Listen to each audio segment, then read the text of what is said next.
Beautiful. Hello, lovers of the world. This is Cinta speaking. I love listening to new music. It's really fun to find new things to obsess over, whether that's a new album, a new artist, or a new song. I'm always trying to chase that sense of joy and triumph of finding something new to love. So it is once again time to reflect and rank every musical project that I listened to in the last month. If you did not watch my last video, basically I am on a 2 month long trip in Europe, so I cannot film like I usually do when I'm at home. So I got a little creative, and instead of this, the most important thing is that content wise, everything is basically the same. We're back on the same tier list with new additions to rank, and I have my thoughts about all of them. If you're not familiar with the format, I like to keep all of the things that I've talked about in the channel in the same place so that it's a lot easier to compare it with everything that I will listen to from this point onwards. Let me break down my grading system first so we're all on the same page. You're welcome to skip ahead if you are already familiar with how I approach listening and talking about music. So, on the very top of the tier list, I call it year end list material. So, this tier is specifically for releases that came out in 2025. This is a way for me to keep track of new projects and to remind myself to look back on these releases when the time comes at the end of the year. So only albums and projects that came out in 2025 this year are allowed to be on the tier because obviously those are the ones I will consider for my list. While in other tiers, anything can be put in. So the albums on this tier are ones that I really love. When I listen to them, I get this feeling that like, oh my gosh, this is one of the best things I've heard all year. Pretty straightforward. The tier below that is called French Toast. So this is all albums that I would put in if, for example, that album was not released in 2025, but I still really loved it. And yeah, this is the highest an album can be in if that album was not released in 2025. But this is also where I would put albums where even though I really love them, I don't love them enough to consider putting them on the year-end list. However, if that album was released in 2025, it is perfectly reasonable for it to kind of move up to the higher tier if I feel like my feelings on the project have changed over time. This is the albums that I call this tier French Toast because I quite like French toast, and it's also kind of a reference to another tier you'll see later down. Perfectly enjoyable, really well done, really excellent. Someone cooked, someone served, and I ate it up. Yeah, yeah. The tier below that is called Gems Found in the Mind. So these are albums and EPs that have a few treasure tracks that I found were super memorable, that stood out to me. I would keep in my heavy rotation, and tracks that will remind me to kind of go back to this album in the future. I would have no problem finding praise for projects in this tier or recommending it to someone else. That is kind of the main difference between this tier and the tier below that, which I've called the most album ever. So I would have nothing against the album or EP itself. I would feel that it was a decent or pleasant enough listening experience, but there was no memorable tracks that would basically remind me that this album even exists. And then the tier below that I called, well, I learned something new. So I'm always down for expanding my horizons, and I really like to stay updated on new releases. But if that album or EP doesn't hit, then that's just that, it doesn't hit. However, I'm still grateful for the album for teaching me something, whether that's something new about the genre or about myself or the artist or about the world. I have a level of respect for albums and EPs in this tier that I don't have for albums in the tier below, which I have called the eggs you break for your French toast. So this is a more positive way of saying that I didn't like the album, but at least I gave it a shot. In your search for music that you love, you'll just come across music that doesn't resonate as much, and that's okay. I always hesitate to call an album like bad because I find that when it comes to personal taste, all the things that you dislike about something are all the reasons why someone else might love that same thing. And as a disclaimer, just because I put an EP or an album in this tier doesn't mean that I hate the artist or anything. I am just grading this particular release and how I feel about the songs in that project. So just to reiterate, my reviewing style relies entirely on how I feel about an album. I don't have any musical theory background, so I'm going off on vibes and personal feelings. If I know nothing else about music, I at least know how it makes me feel. I've also added timestamps in the description below, so if you want to skip to a specific album, you can do so. Now that that's out of the way, we can get into what I listened to in May of 2025. So this is more or less in the order of which I listened to each album throughout the month. First, I listened to Kylie by Kylie Minogue. This was an album released in 1988. Kylie Minogue is an Australian female singer and one of the most iconic pop divas of the century. Her most well-known song is Can't Get You Out of My Head, which was released in 2001, or perhaps you may have heard of her through her resurgence in 2023 with Padam, which won the first ever Grammy Award for Best Pop Dance Song. Before all of that, Kylie had to start somewhere, that somewhere being this debut album. There is an interesting lore associated with this album as well as the beginning of her music career, given that she actually started off as an actress in the entertainment industry in specifically Australian TV shows. I'll probably save longer discussions about that in a different video, but for now, I want to focus on how this album fits into my relationship with Kylie's music and the imagined persona I have created of her in my head. After listening to Kylie Minogue 1994 self-titled album last month, I wanted to listen to her debut, similarly titled Kylie. I had this realization that Kylie Minogue as a title seemed very mature, a very adult kind of move, whereas Kylie as a debut album title seems kind of childish. Kylie sounds like a nickname for a teenager, you know? Which was probably the point of choosing it as a title. To me, the album has a very clear early Madonna influence, although it's definitely a little cornier. It's interesting to hear the sound so late in the 80s, as I imagine that this flavor of synth pop was probably on its way out at the end of the decade. We will later see Kylie adapt to these larger shifts in her later works, but for now, the album does feel quite derivative in the sense that objectively, I don't think these songs are groundbreaking or incredibly memorable. It aims to be fun and catchy and lands in this tweeny teen bop area instead. Very Girl Next Door, which perhaps was a strategic move to capitalize on Kylie's most recognizable character on the TV show at the time and to make the most of Kylie's youthfulness at her current youngest. The lyrics across the album are pretty surface level in terms of subject matter, and Kylie's delivery is actually pretty one note, which I'm not particularly concerned about right now. I've never really considered Kylie to be like a once in a generation voice or anything. Plus, this is her debut. I don't necessarily mind her being quite inexperienced, especially because I am intimately familiar with her skill set improving over time. Personally, I actually find this album incredibly charming and incredibly sweet. Uh-oh, silly rabbit alert, guys. Maybe I'm just incredibly biased because I already love Kylie so much, so it's just so much easier for me to enjoy the album with rose-tinted glasses, despite it kind of being an incredibly average dance pop record. Favorite tracks in order of which I love them in. First is I Should Be So Lucky, then Gotta Be Certain, then Locomotion, then It's No Secret, then I Still Love You. And the others are quite forgettable.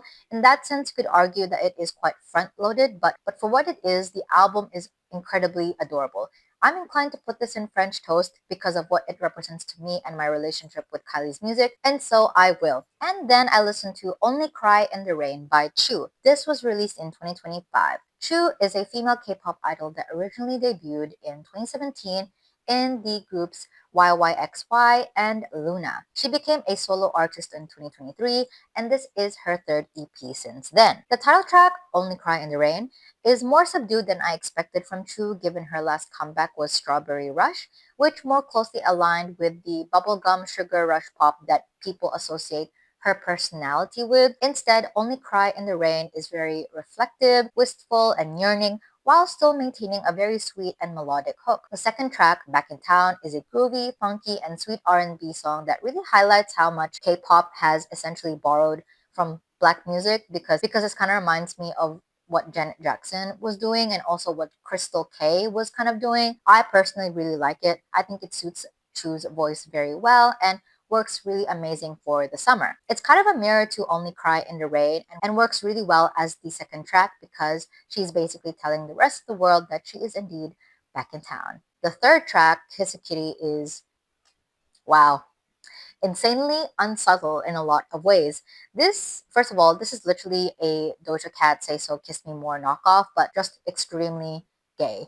What the hell else does Kiss a Kitty could possibly mean at this point? But good for Chuu. I think it's very a ballsy move, and I'm not really sure what she means by this, but I will take it. Je t'aime is another nice song, and the ending track No More is also pretty cute. Overall, I really enjoyed the EP. I think this is by far my favorite EP from Chuu out of the three that she's released. Track order wise, I think it works. It makes sense for the EP to start with Only Cry in the Rain and then for it to end with No More in terms of the songs are arranged really well. I do think subject matter wise, I would have personally ordered the track list as first track would be Only Cry in the Rain, then Je t'aimais, and then No More, and then Back in Town, and finally we would end with Kiss a Kitty. I just think that would be really funny because it's like, you would listen to the EP and it's very like fun, cool pop, and then boom, gay.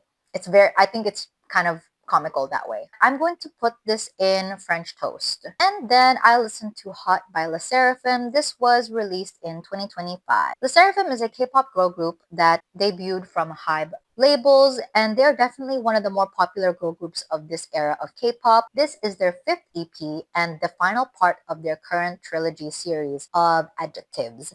I'm not sure what the story or the lore is, but they had started off this trilogy with Easy in 2023, and then they had a comeback with Crazy in 2024, and now finally they are ending with Hot. While they continued with their identity of being indestructible girl crush girlies, they otherwise do not really have a consistent sonic style, and I think that's what throws me off a little bit. They dabble a little bit too much in completely different genres, which I feel like lends to the inconsistent quality of their music. I feel like if they stuck to a style for long enough, they could kind of grow into it and get better at delivering it. That's funny to say about any kind of K-pop group because K-pop is so wackadoodle-doos in that way.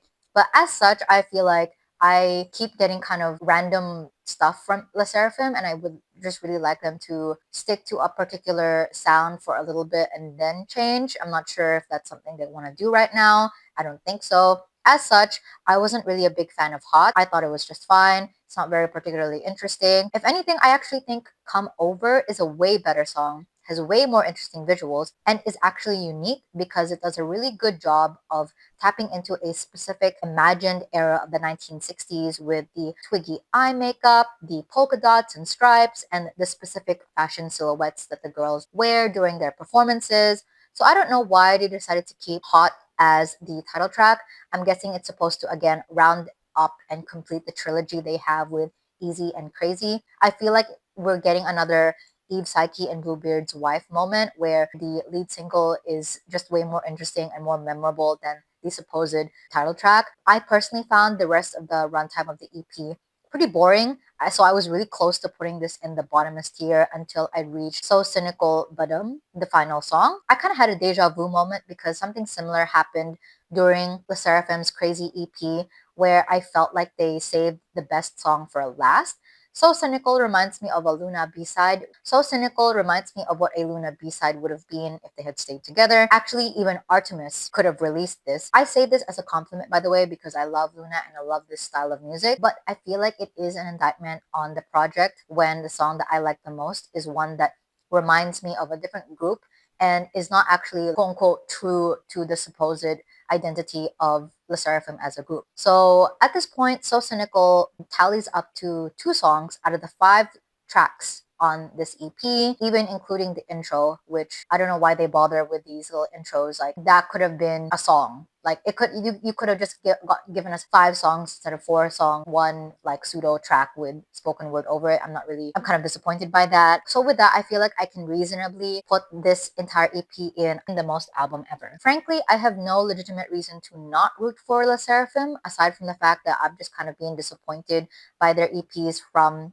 basically the beginning. I think Hybe's direction for them has been too focused on style and not enough on substance. Yeah, they have catchy songs and memorable visuals and interesting music videos, but I don't trust them to have good bodies of work. Like I don't expect a story, a narrative, a lore.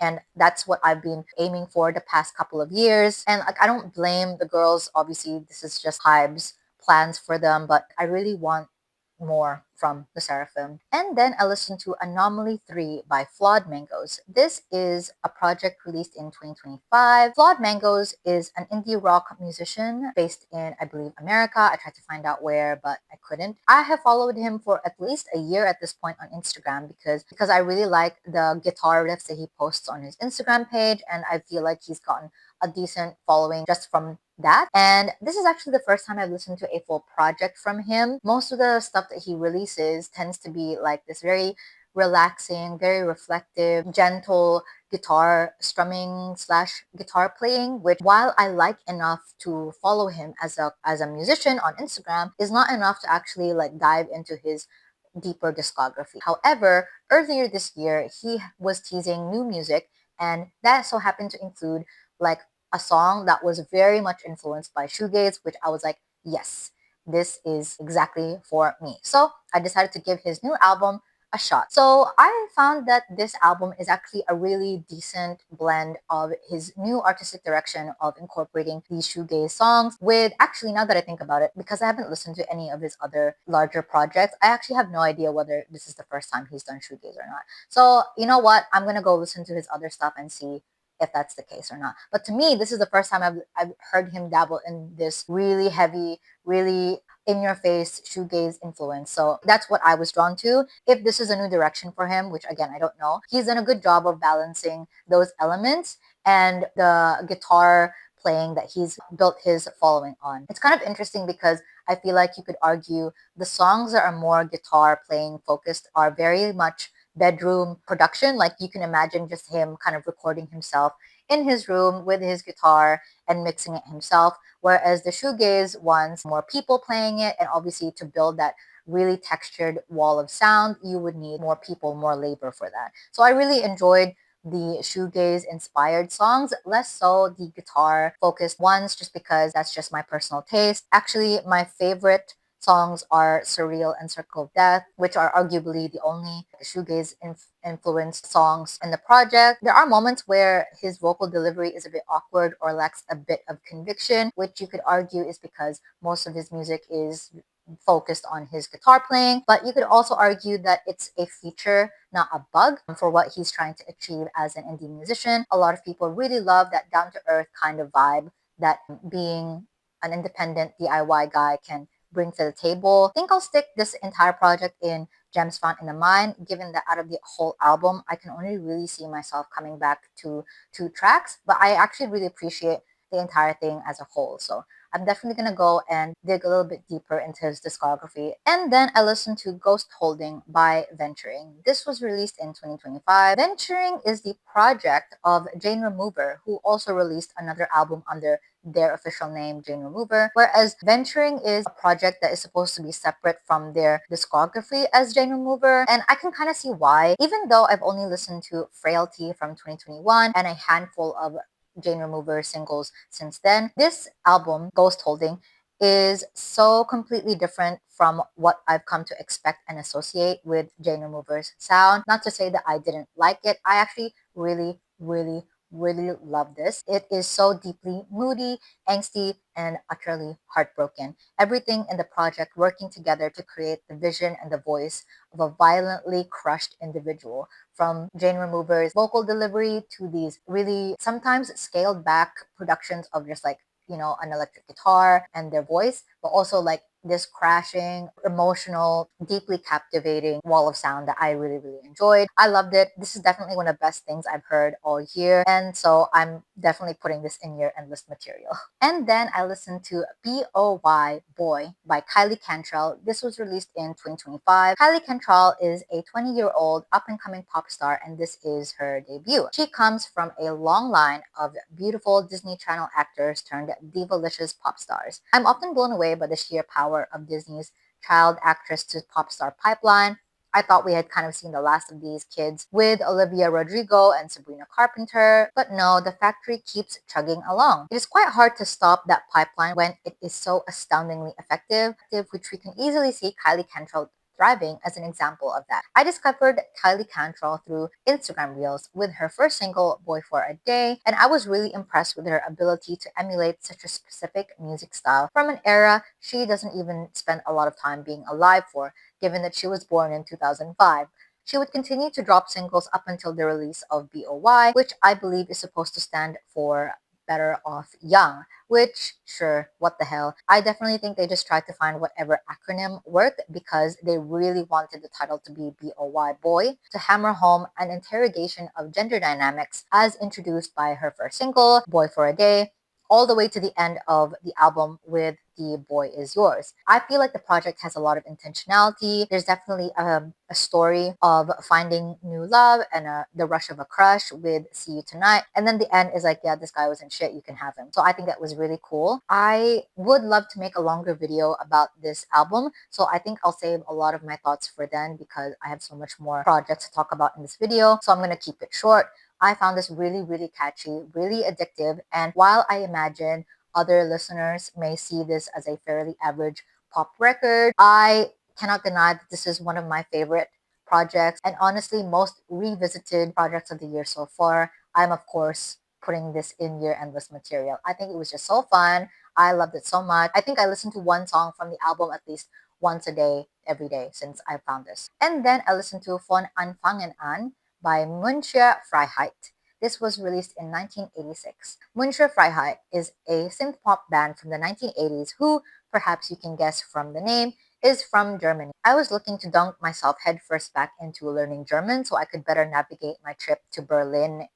Actually, I leave for tomorrow. And in the same way that the Kylie debut album wasn't anything super special, I feel like neither is this, but I still really enjoyed it. I think it's kind of interesting because listening to this after listening to the Kylie album both helped and did not help on Anfang an. On one hand, I feel like I've gotten better at understanding this flavor of 80s synth pop after listening to Madonna and Kylie. But I feel like I also know how good synth pop could be. And in a lot of ways, this just doesn't stand out as much. I do think I have a little bit of a bias towards it because I have been finding it really difficult to find German music that I actually like. And now that I found an album that I actually really like listening to, it is a huge relief. And I find that listening to it lots of times because I'm trying to learn German is making me like it even more than I probably would have if it was just an album, maybe in English, and if it wasn't tied to a trip I will have very soon, you know? Hopefully that makes sense. But to be honest, I do quite like a lot of the songs here. I think my absolute favorites are Wenn das so einfach ist, Tausendmal du, and Zeig mir die Nacht. I do see myself coming back to this a lot, not just because of me going to Berlin, but also because I found this to be a very fun pop record. So I think I'll just put this in Gems Found in the Mind. And then I listened to Fancy That by PinkPantheress. This was released in 2025. PinkPantheress is a London-based producer who built a following initially on SoundCloud, then going super viral with her collaboration with Ice Spice, Boys a Liar, in 2022. This project is a mixtape and it is easily one of the best things I've heard all year. I understand that there are many Easter eggs and samples that she used throughout the project that people are able to recognize, but I am not smart enough nor well versed enough in music to be able to pick them out myself. But you don't really need to have a wide knowledge of musical history to enjoy this project. I really loved it. I think this project feels like a strawberry shortcake shot directly into my vein. I've been listening to this album while I've been walking around London, and maybe it's like a placebo effect, but I feel like the mixtape fits perfectly as the soundtrack as you're walking down the streets, zipping in and out of crowds, feeling the sun on your face with iced coffee in your hands as you duck in and out of the subway, feeling super feminine. I really enjoyed this. The production is so luscious, so thick, so glittering, like looking at the world through a kaleidoscope. Immediate year-endless material for sure. And then I listened to the self-titled EP of the band After, released in 2025. After is a band that consists of two members, the names of whom I cannot find yet, and they began releasing music in 2023. I found After on Instagram as they began promoting this EP. I believe they are in Los Angeles and are currently on tour to further drum up attention. I thought that this was a really sweet and really fun project. The tracks 300 Dreams and Obvious are so early 2000s coming of age soundtrack coded to me. 300 Dreams reminds me of Pure Shores by All Saints. Lycan is a two-step song, and then Ever and Nothing More are trip-hop. So listening to the project in real time further solidified this feeling I've had since last month that the genre of trip-hop is kind of following me around at this point. I really enjoyed the project. I think the band has expertly executed basically three completely different genres in the span of a 16-minute runtime. Kind of low-key, K-pop EP coded in that way, but it feels intentional and there's definitely an aesthetic that the band is aiming for. So I really enjoyed this. I'm gonna put this in French toast. And then I listened to He's Still Just Not That Into You by Amelia Moore. This was released in 2025. Amelia Moore is a artist I found on Instagram and have been following her since her first EP in 2024. Her first EP, He's Not That Into You, was good, but not exceptional enough for me to revisit the project frequently. At that stage, Amelia Moore just made pretty polished R&B with really clean and excellent vocals that left a good enough impression for me to remember her fondly and to recommend her to other people. Therefore, I was quite excited to see her promoting new music because I was excited to see what she would come up with next and was excited for the progression of her career. As you can see from the title, this project is a sort of sequel to that first EP, except that I find this to be a huge step up from that. It is likely a combination of Amelia Moore's skills improving over time, as well as the new resources she has at her disposal after gaining a little bit of traction. He's Just Not That Into You is my absolute favorite track of the EP. Fuck, Marry, Kill is also really excellent with her catchy chorus, and I really liked how the EP ends with the track Emily as the final song. I thought it was very smart to put it at the end because it kind of wraps the project up with a reminder of who Amelia is, not Emily, Amelia. And the song itself, content-wise and lyrically, is so is a level of messiness that the previous tracks were just not. I think the story in the song is so specific that this had to have happened, you know? So I think that's very compelling. I hope Amelia gets the fame she deserves. She's got the spice, the look, the vocal talent. So I feel like it's fair to put your bets on her gaining more traction over time. So for now, I actually really enjoyed this. I'm going to put this in year endless material. And then I listened to Try With Us by TWS.